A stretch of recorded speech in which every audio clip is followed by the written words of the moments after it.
Om Namo Bhagavate Vasudevaya.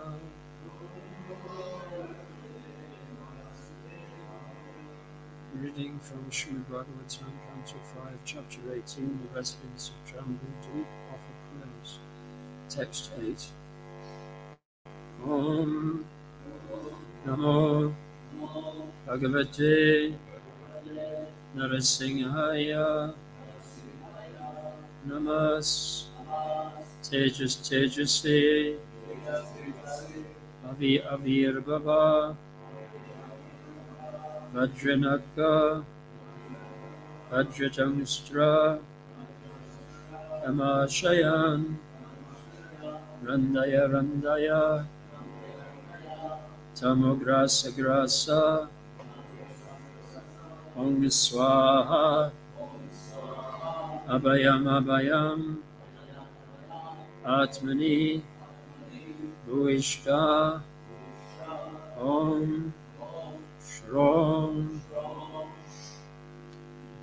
just read this myself. Well, it's a very nice verse to learn, actually. So it's easy to learn it now.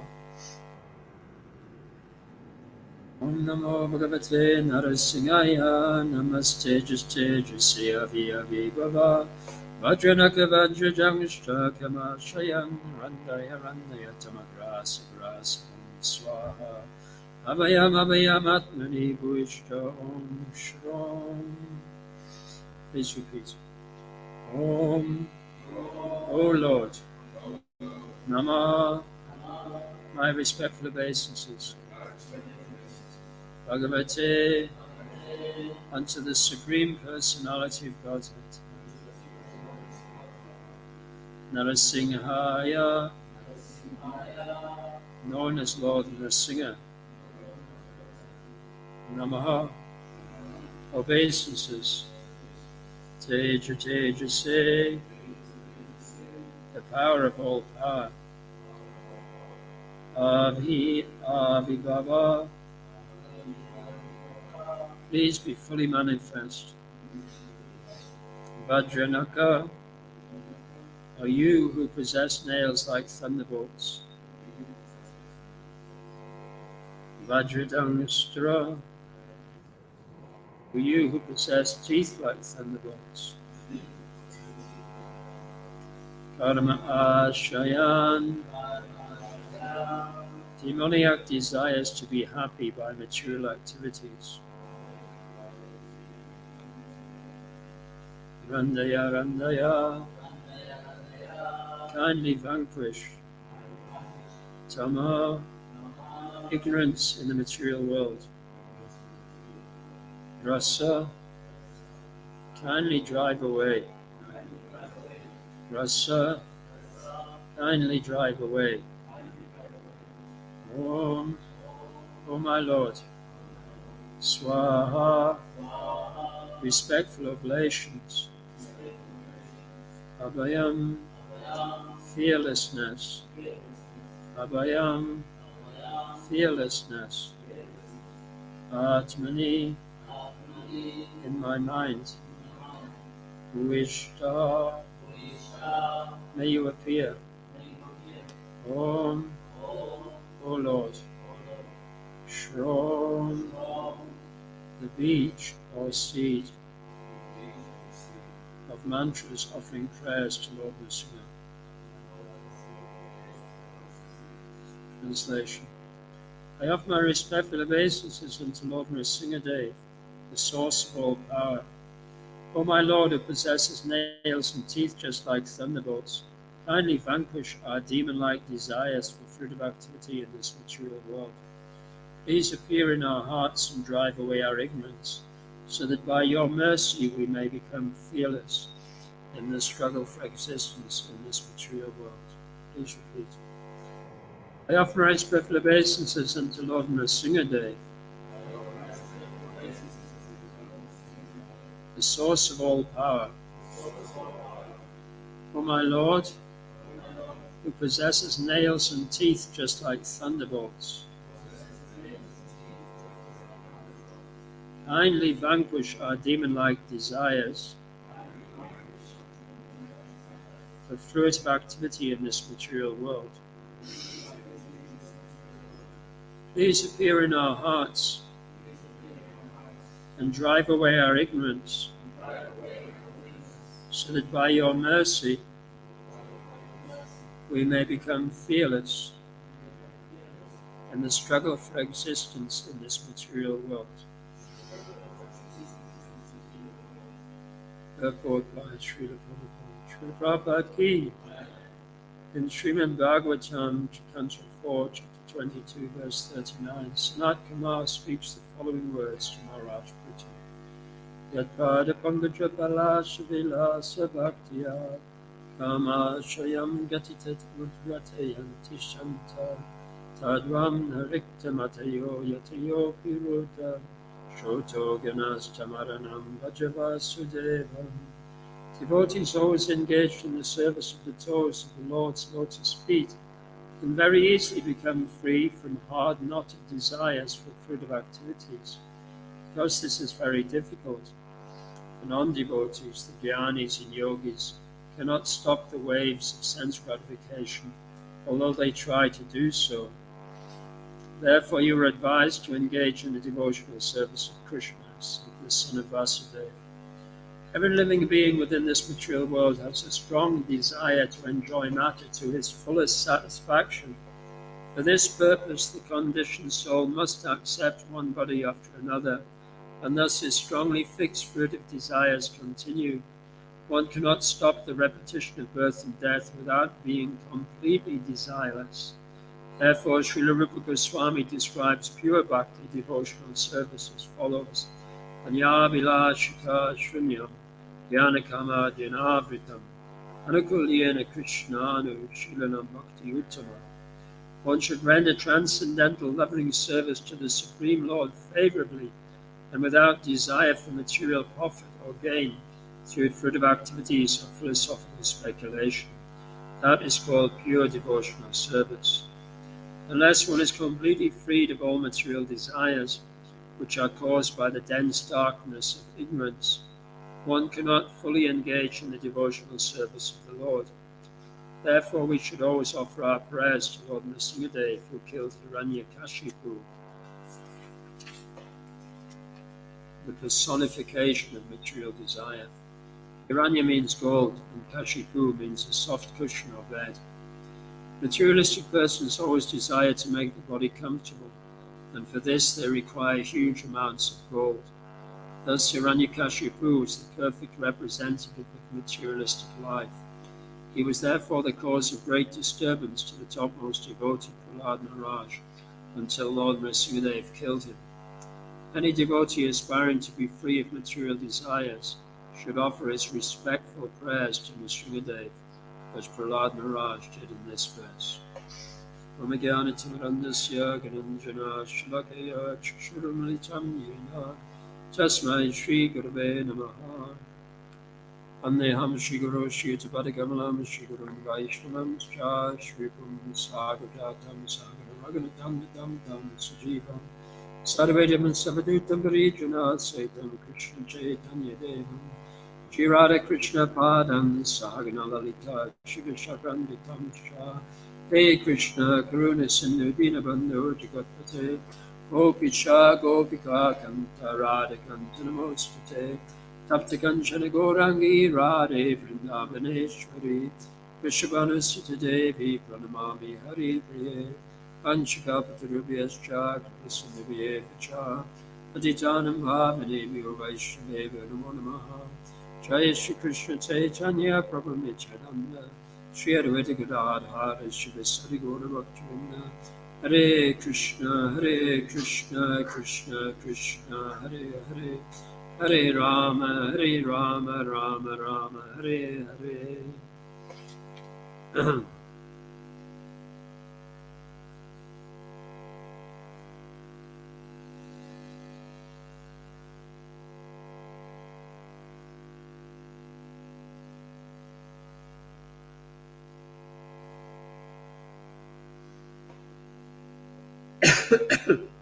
Srila Prabhupada says in the second paragraph of the purport, every living being within this material world has a strong desire to enjoy matter to his fullest satisfaction.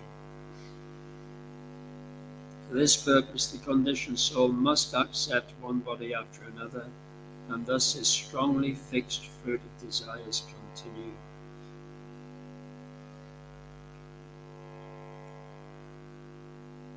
So, I've got personal experience of this.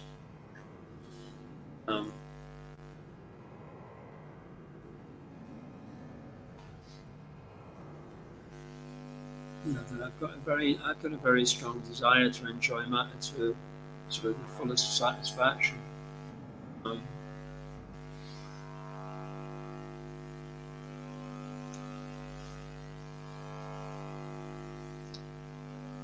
And for that reason, I'm trapped in the prison of the material world.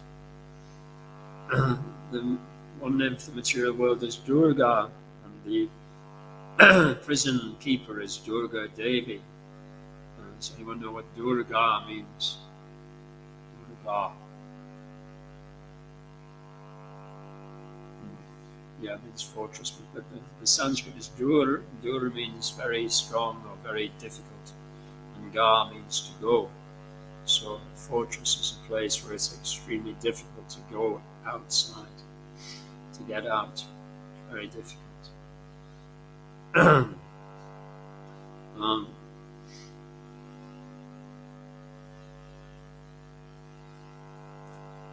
the only way we can get out is when we're completely desireless.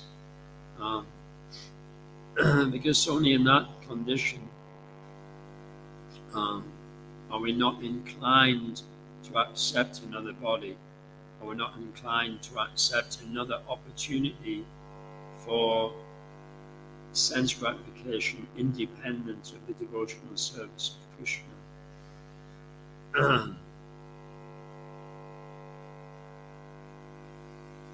Srila Prabhupada explains that for this reason, that even persons who practice Ashtanga Yoga and Jnana Yoga, and who apparently become extremely renounced from bodily sense gratification, but still, because that material desire to enjoy independently from Krishna is so strong, then they're not satisfied in the Brahmajyoti.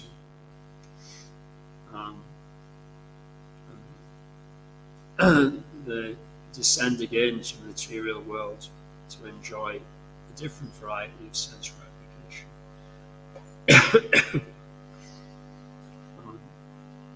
So,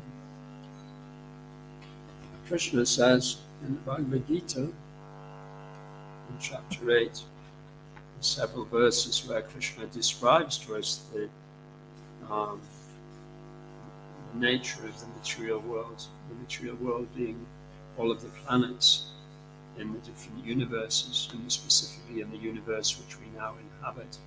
So this is starting with chapter 8, 16. After attaining me, the great souls who had yogis and devotion never return to this temporary world which is full of miseries, because they have attained the highest perfection. From the highest planet in the material world down to the lowest, all are places of misery, wherein repeated birth and death take place.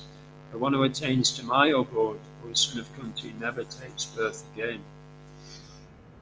By human calculation, 1,000 ages taken together form the duration of Brahma's one day, and such also is the duration of his night. At the beginning of Brahma's day, all living entities become manifest from the unmanifest state, and thereafter, when the night falls, they are emerged into the unmanifest again. Again and again, when Brahma's day arrives, all living entities come into being, and with the arrival of Brahma's night, they are helplessly annihilated. So it's not just planet Earth in Kali Yuga that's like a prison, but the whole universe, from Patala Loka to Brahma Loka, is a prison. So, people ask, why is there suffering in the world? Why are people starving? Why are we not doing anything about climate change? People ask why there's corrupt leaders, why there's so many diseases. But the whole material universe is actually a prison designed to frustrate the living entities in their attempts to enjoy separately from Krishna.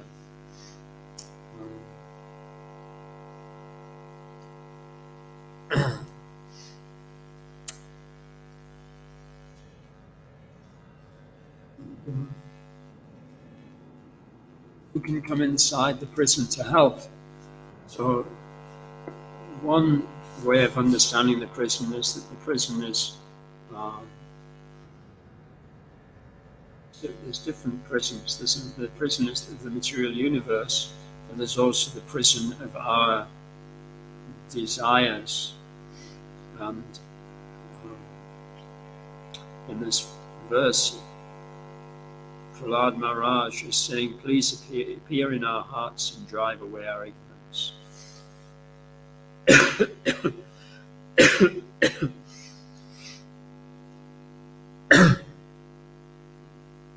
So that by your mercy we may become fearless in the struggle for existence in this material world. So, if we're not fearless by the Lord's mercy, then we'll perpetuate the struggle for existence by continuously trying to enjoy that which is not ours to enjoy. But if we're fearless, then we will joyfully perform activities as prescribed by the Lord and by received through the chain of disciplic succession. We'll joyfully perform all of the different yagyas that are given to us by our predecessor acharyas, knowing that these yagyas actually please Krishna. And we'll appreciate, we'll have faith that by performing these yagyas for the pleasure of Krishna, we're actually nourishing our constitutional existence. We're nourishing the soul. And it's only a matter of time before that bliss of the soul breaks through the coverings of ignorance, which we've been absorbed in for many, many lifetimes.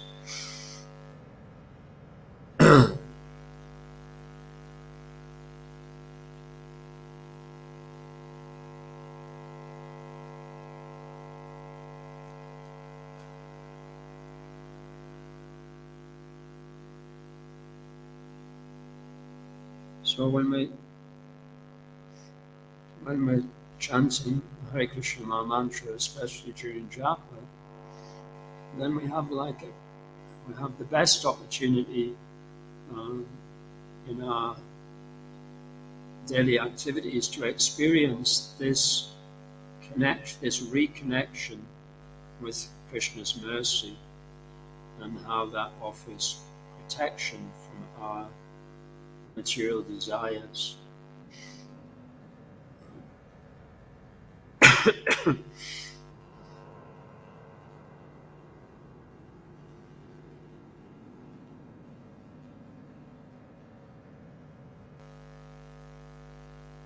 so Krishna is so kind that he appears in the form of the holy name, and even before our heart is cleansed of material desire, he'll come and actually interact with us on that deep level.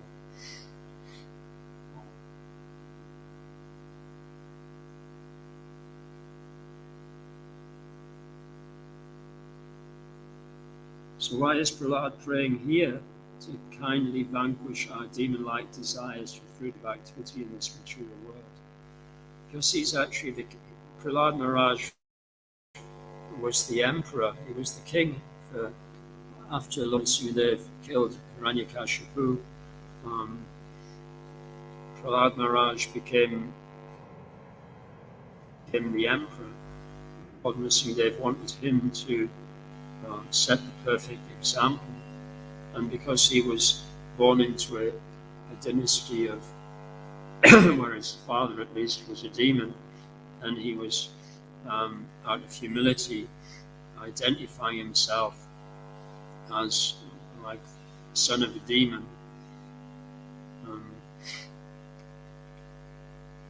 And Lord Nrsimhadev actually told him to perform the funeral rites for his father, even though, as a pure devotee, all of the descendants and all of his ancestors would be purified, as it said that when a pure devotee is born into a family lineage, then 7 generations previously and 7 generations subsequently are delivered. But actually, in the purport to those verses in the 7th canto, just after Lord Nrsimhadev has killed Hiranyakashipu, then Srila Prabhupada says that we should teach the different sanskars, starting with Bhagavatam sanskara and continuing with Jatikama and Anaprashna, Shuddhakarana, and then Upanayanam, Vivaha, and all of the different sanskars that are practiced in traditional Vedic society, so that the general populace can, throughout their lives, have a connection to the teachings of the acharyas, so that even though they may be very much absorbed in fruitive activities, they're still reminded at very important junctures of their life that the goal of life is to get free from that chain of karmic action and reaction that keeps them in the prison.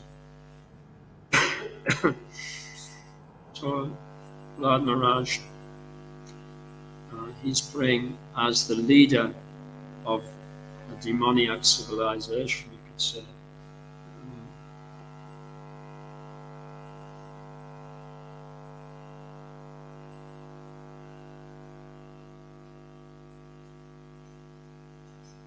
Prabhupada says, unless one is completely freed of all material desires, which are caused by the dense darkness of ignorance, one cannot fully engage in the devotional service of the Lord. So again, we have that experience. We have that experience during japa, that we can actually, during japa, we've got the opportunity to experience what that is like. Freeing ourselves of all material desires, just because, as Vitoksha reads every morning from the Japa affirmations.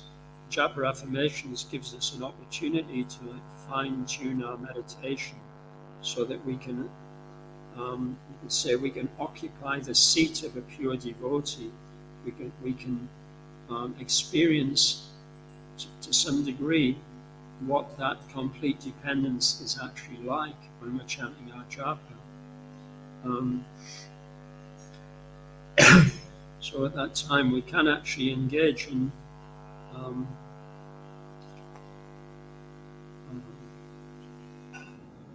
sincere devotional service. We can engage in continuous devotional service for as long as we're attentive and as long as we're actually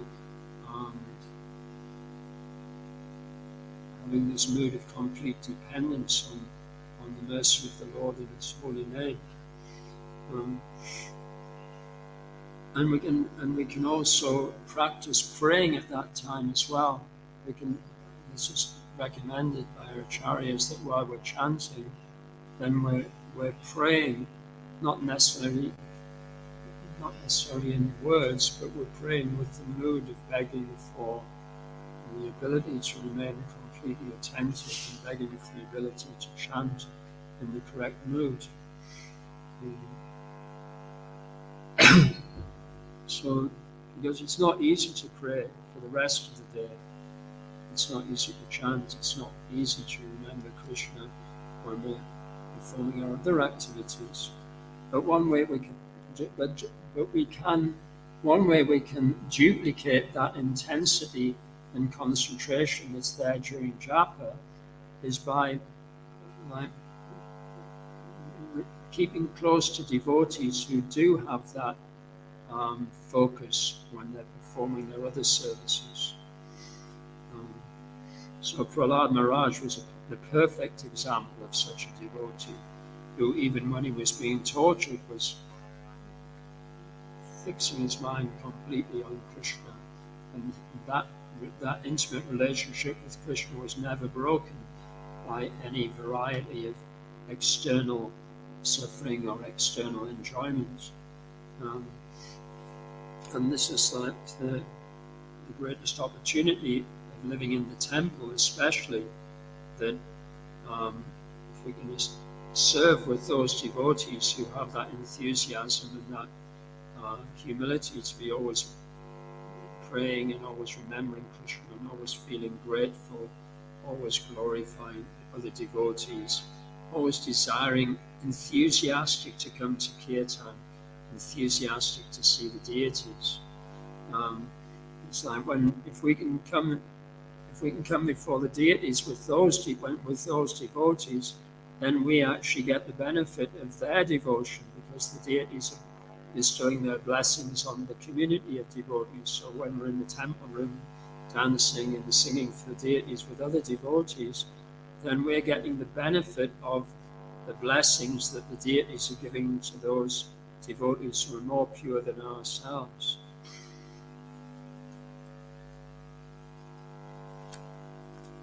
Purity is a very interesting concept.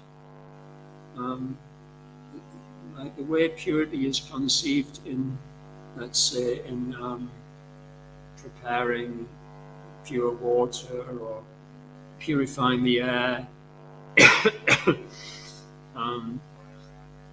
Purity is generally considered to be like the most simple state of something, without any. It's often thought like we think of white as being pure, and like a pure note is like a note that's got no distortion or distraction. But in devotional service, purity doesn't have that meaning really. Purity is the mood with which the service is performed. But devotional service means activity, it means variety, it means acting for Krishna's pleasure, it means relationship.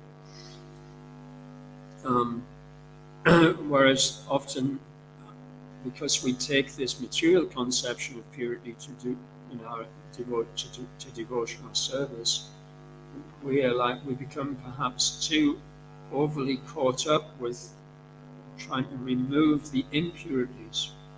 Srila Prabhupada said in Kali Yuga that process is not possible. That's more the process of Ashtanga Yoga and of Dhyana Yoga, which is not possible in Kali Yuga.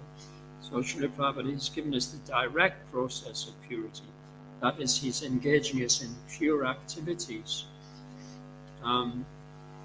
Pure activities are activities which please Krishna, and Krishna is pleased by very elaborate, complex activities, engaging many devotees simultaneously in all sorts of activities. And sometimes even Krishna takes more pleasure when those activities are not materially pure, but where there's some kind of struggle, where the devotees really have to struggle to perform that activity. Just as now in the Damodar Leela, where Mother Yashoda is really struggling to bind Krishna. So like a materialist would never imagine that would be a pure activity. Sweating, like frustration, but it actually is. It's the purest. So so even if we're really struggling in the service that we've been asked to perform, just the desire to please the desire to please the devotee who has given us that service, that is what is pleasing to Krishna, and that's purity. So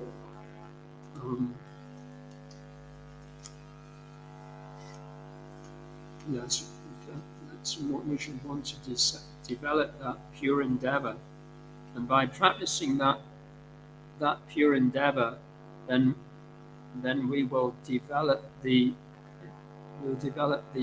we'll revive that natural devotion to always act in that way, whatever situation we're in. And then we won't have to make some kind of intellectual or mental adjustment, but it will become natural. Just like some devotees, we see that whatever situation they're put in, they always try to do the right thing. They're always endeavoring to do the right thing, to please their spiritual master, to act appropriately for the pleasure of the deities. And if we would imagine ourselves having to do that, we would think, oh, I would be like in so much stress. But it will come to the point where it's natural. This is a strange contradiction. It's natural, even though it may still be externally appear to be stressful.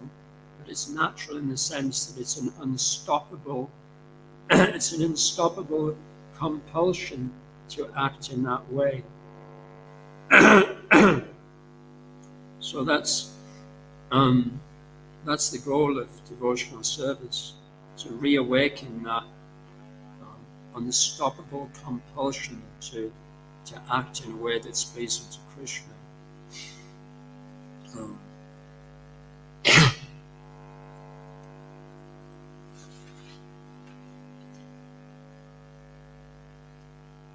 And you could say one side product of that is that we will also have the ability to act for the well-being of all of the living entities.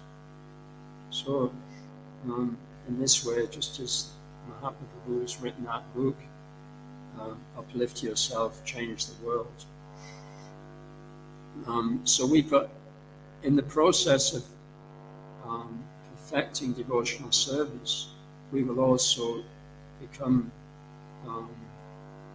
truly compassionate, and we will have the ability to be helpful to everyone in every circumstance, and we'll also gain the qualities by which others who are more intelligent than ourselves will have the ability to be like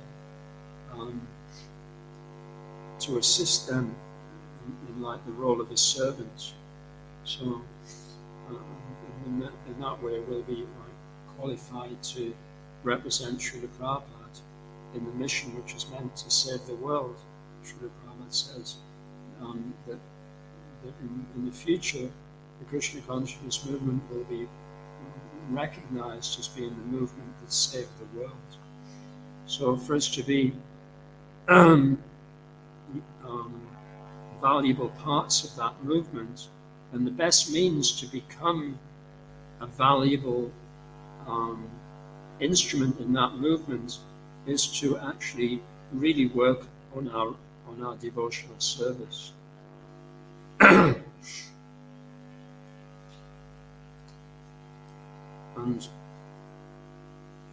an important part of that is Vandanam, offering prayers. So Prahlad Maharaj, he was already a pure devotee, but one quality of a pure devotee is is that out of natural affection for the Lord, then a pure devotee is very eager to offer prayers. And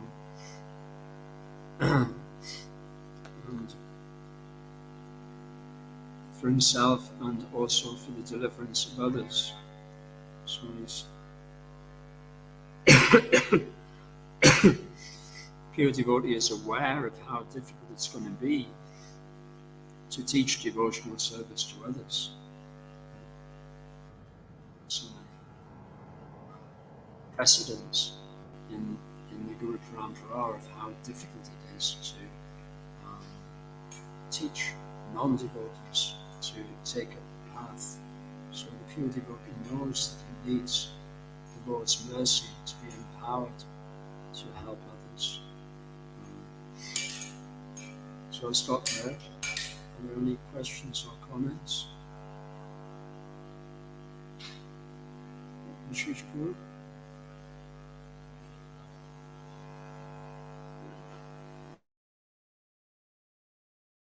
In the translation, the source of all power, I offer my respectful obeisances unto Lord Narasimhadev, the source of all power.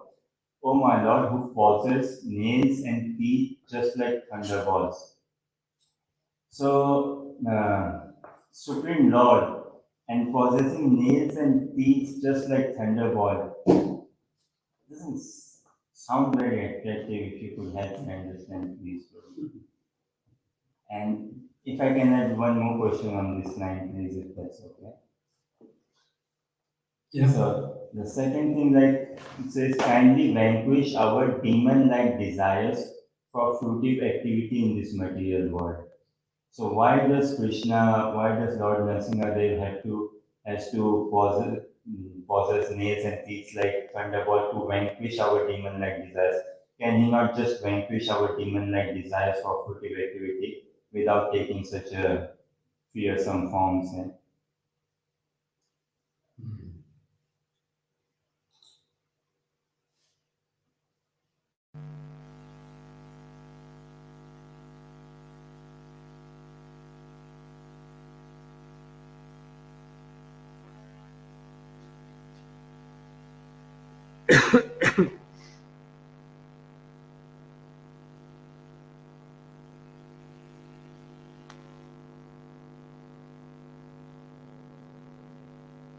So it is correct that he certainly can vanquish our desires without taking such a fearsome form. And he could also destroy all the demons without taking such a form. In fact, the Lord, because he is, as you say, because he's the source of all power, then he can direct his power to achieve any purpose without lifting a finger, without leaving his abode in the spiritual world. He can instantaneously destroy all demoniac forces, both in the sense of destroying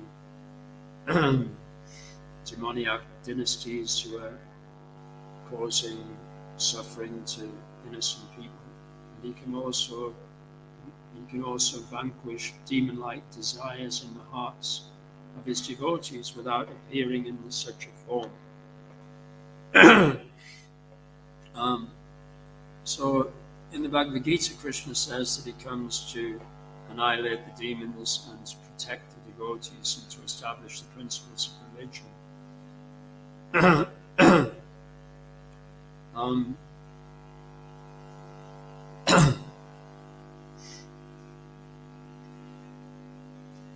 And by appearing in such an extraordinary form as Nrsingadev,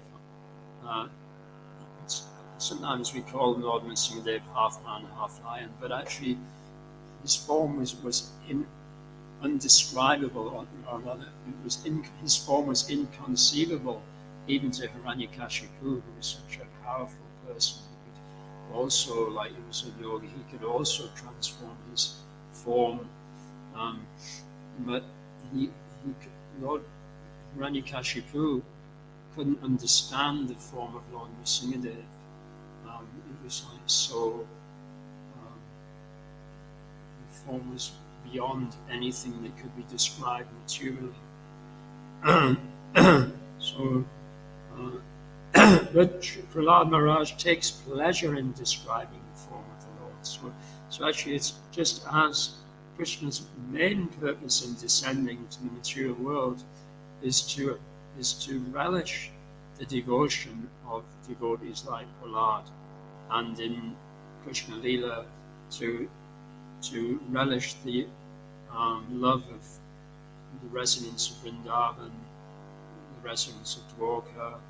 This is why Krishna comes personally, and also to perform pastimes with his pure devotees, which will attract and help neophyte devotees for many, many generations and thousands of years to come, because they'll remember these pastimes as being so extraordinary.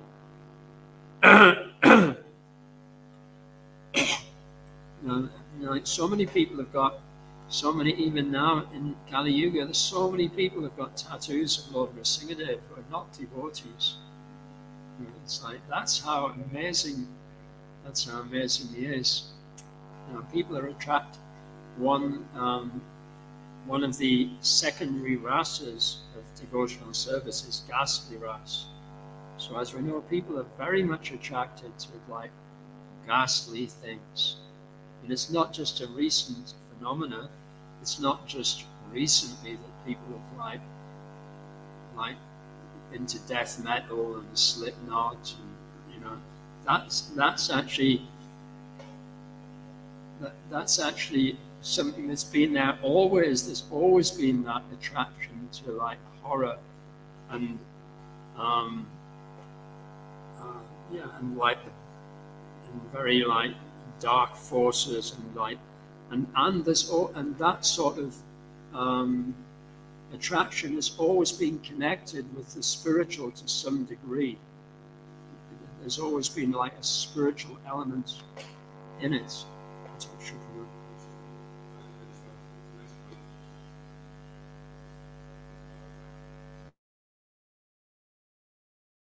Fear in our hearts. So our ignorance is driven away and we become fearless. So there's the fear of the material energy, and then there's also, like Ashish is saying, the fear of the Lord himself.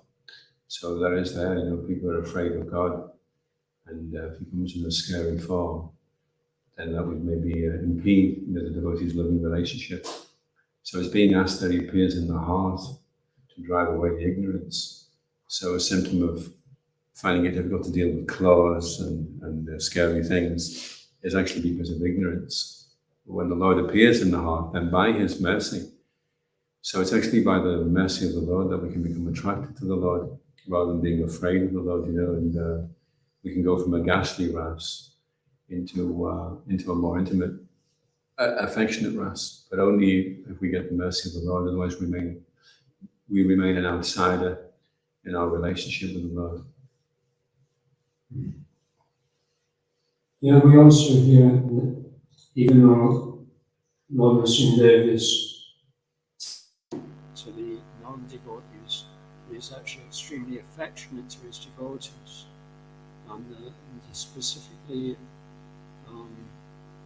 in Mayapur, there's a very, very fierce form of Lord Nrsimhadev, and so fierce that the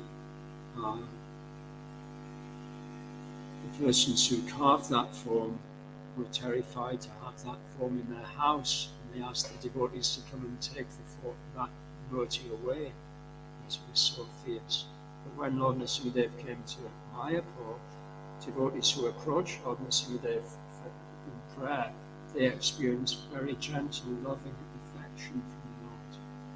And that's described that because Lord Nrsimhadev has appeared in Kali Yuga, when the Yuga avatar is Chaitanya Mahaprabhu, and specifically in this Kali Yuga, when the Yuga avatar has come to bestow pure love, then Lord Nrsimhadev, he and he defers to Lord Chaitanya's mood. So Lord Nrsimhadev, he doesn't display his fierce mood, but he displays a loving mood.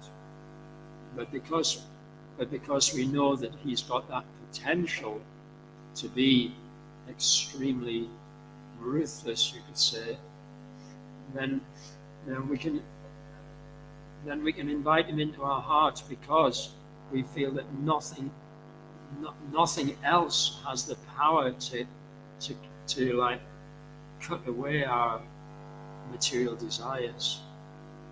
And we read from Srila Prabhupada's purports that it's, the hard knot of desires for fruitive activities that have kept us in material consciousness for body, life after life after life. So we haven't found anything yet that's strong enough to sever those desires in our heart. But when we hear that Lord Nrsimhadev has nails like thunderbolts, and we think, okay, well, if anyone can cut those material desires, Lord Nrsimhadev can, and I don't have to be afraid, because he's come in Kali Yuga, and he's adopting the mood of the merciful Lord Chaitanya. So he has the most potent surgical instruments, but he's simultaneously the most gentle person. Are there any other questions?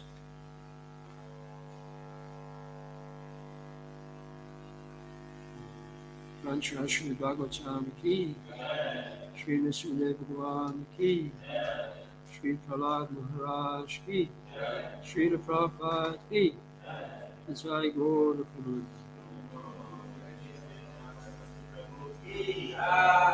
Ananta Koti Vaishnava ki.